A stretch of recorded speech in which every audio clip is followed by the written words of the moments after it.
Maadhimisho ya mwaka 2026 yanaongozwa na kauli mbiu isemayo haki na usawa kwa wanawake na wasichana, msingi jumuishi kufikia dira ya 2050.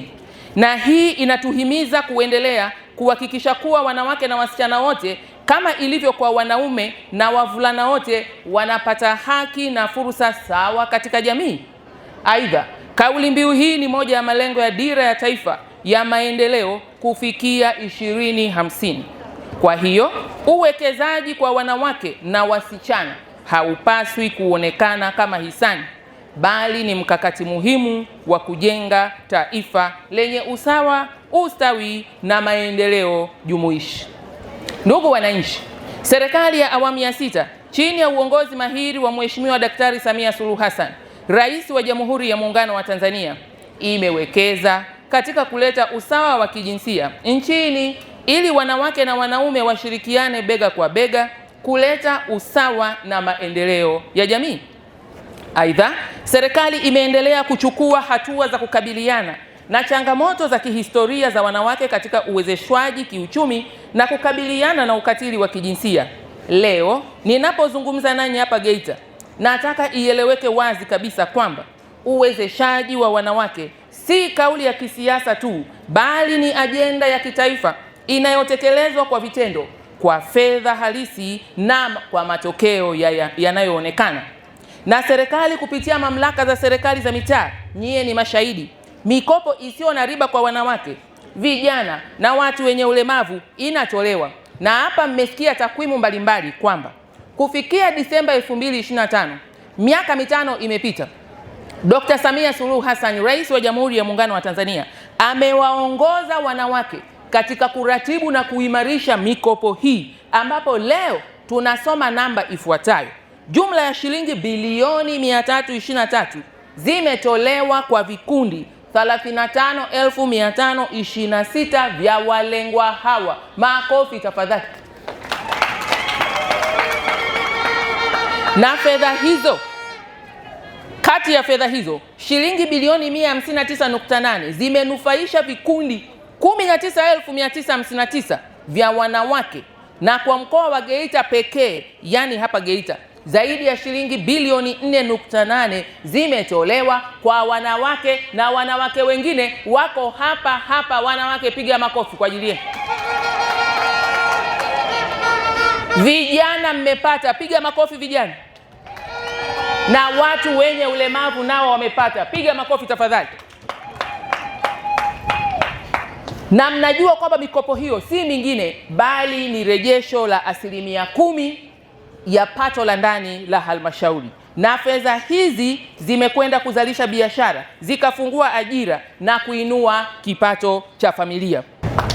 Ndugu zangu, serikali imeanzisha na inaendelea kuhimiza ushiriki mpana wa wanawake katika majukwaa ya uwezeshaji wao kiuchumi kama nyenzo muhimu ya kufikia usawa na maendeleo jumuishi. Sasa majukwaa, hebu semeni majukwaa.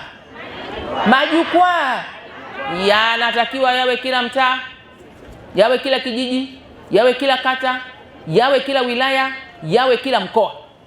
Hayo majukwaa, na hivi sasa tunayo mengi tu katika ngazi hizo. Lengo lake wanawake wakutane, wabadilishane uzoefu, wapate taarifa za fursa za kiuchumi zilizopo ndani na nje ya nchi, wapate elimu ya ujasiriamali, wajenge mitandao ya kibiashara, waongeze masoko ya bidhaa wanazozalisha, wajadili changamoto zao na watafute utatuzi.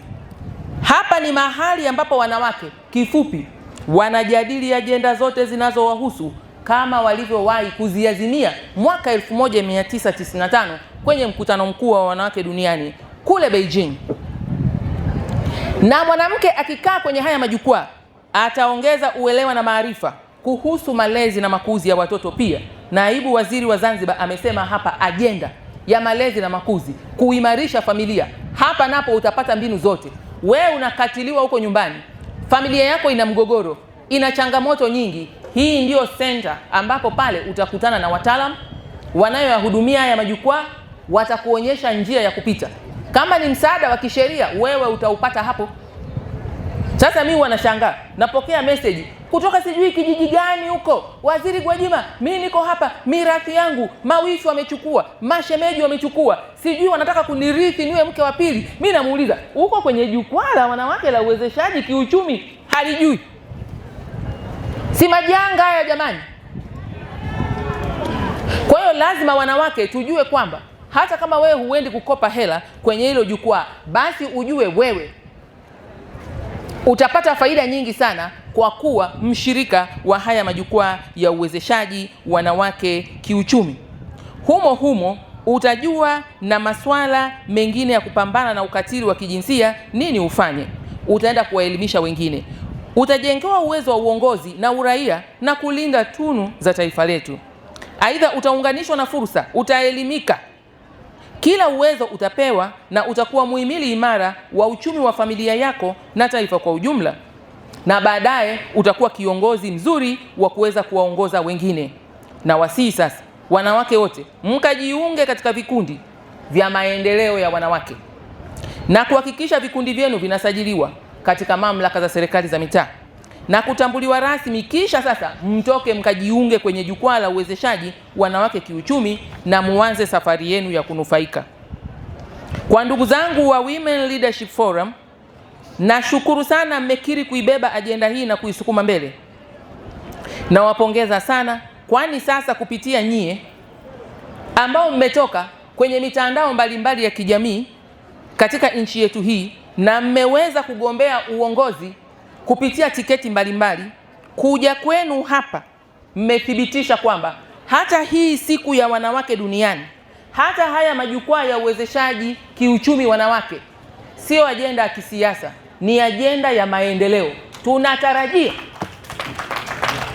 somo hili likafike kote, na hao wanawake walioko huko ambao hawakuwahi kuingia kwenye majukwaa haya wakidai kwamba ni majukwaa ya kisiasa ya kina fulani ya itikadi fulani, wakafute hizo kumbukumbu hizo, sijui aliwapachika nani, muwalete kwenye haya majukwaa, kwa sababu risala yenu mmesema mtaibeba ajenda. Natarajia kuona haya majukwaa yamesheheni wanawake wa itikadi zote na wameacha itikadi zao.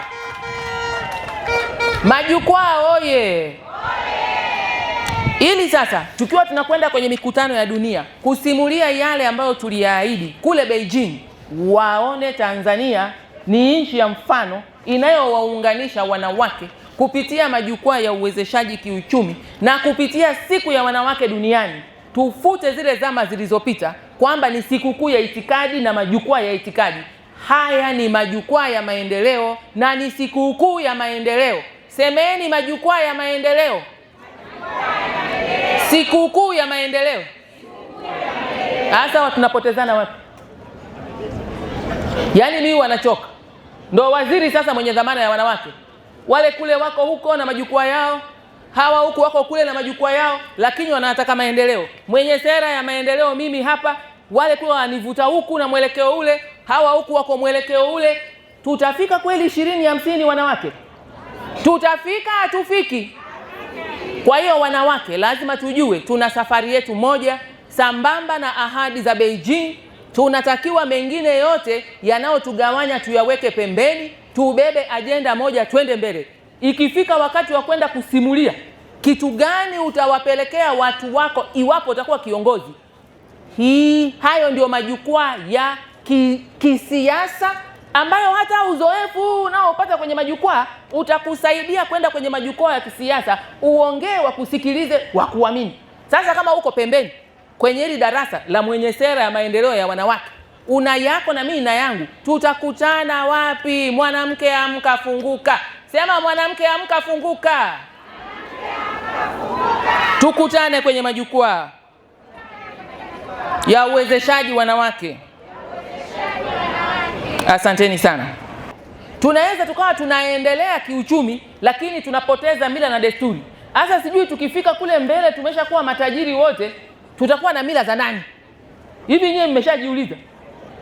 Tukishafika huko sasa 2050, alafu tumekuwa wote tuna uchumi mzuri, alafu mila na desturi hatuna, tunakwenda kuwazima za nani? Muulize jirani yako, tunaenda kuwazima za nani? Muulize jirani yako hapo. Mimi sina majibu. Ina maana maendeleo haya ya kiuchumi lazima yaende na maendeleo ya mila na desturi zetu zilizochanya. Maana tuna desturi nyingi na mila nyingi, lakini nyingine zimepitwa na wakati, sio za kizazi cha sasa, haziko chanya, zinatugharimu tu. Mfano sasa, wewe unaendelea kiuchumi, alafu unakwenda kukusanya rafiki zako, unaita vigodoro. Munaanza vigodoro na watoto wenu wako hapo. Eti hii mila ni chanya kweli? Mtaa wa jirani vigoma, huku vigodoro, kule vigoma. Umeenda kununua madela, hela ya mkopo. Umewaalika na wale kina nani hii unawajua? Kina nani hii unawajua? Mashoga. Alafu mnaniuliza mimi, mashoga wanaongezeka mjini. Nyinyi wanawake wenzangu, baadhi yenu ndio mnachukua hela, mnaenda kuwaalika waje kuwaonyesha sinema za kukata viuno. Hii sawa si sawa? Mwambie mwanamke mwenzako, hii sio sawa kabisa ise. Rudie. Tena. Wanawake oye. Alafu wanaume mnalalamika tu, na ndipo hapo tunapogombana na wanaume.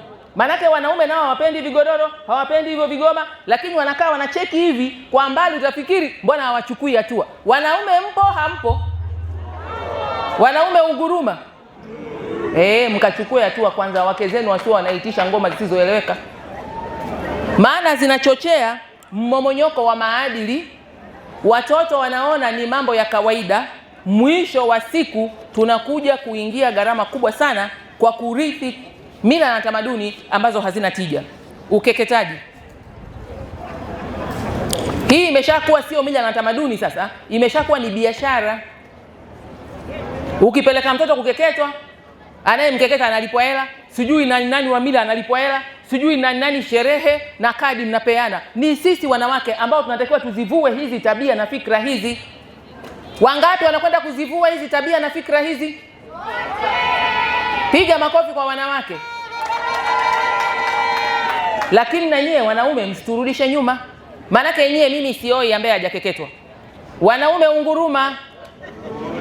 Kwa nini mnafanya hivyo? Haya ni mambo ambayo tunatakiwa tuyaongelee kwenye majukwaa ya uwezeshaji wanawake kiuchumi. Kila mtu aelewe kwamba tunapoendelea kiuchumi kuna vitu fulani tuachane navyo, kwa sababu ule uchumi unakwenda kubomolewa na matokeo ya hizo tabia. Unamkeketa mwenzako, damu zinatoka, mwingine anakufa, anapoteza viungo vyake vya asili kwenye mwili wake alioumbwa na Mungu, alafu wewe unabaki navyo vya kwako. Mkikutana huko kwenye 6 unafurahi wewe tu, mwenzako anaumia. Asipokupa ushirikiano unasema hanipi ushirikiano, anafurahia hilo tendo. Wanaume unguruma hapa, mnijibu.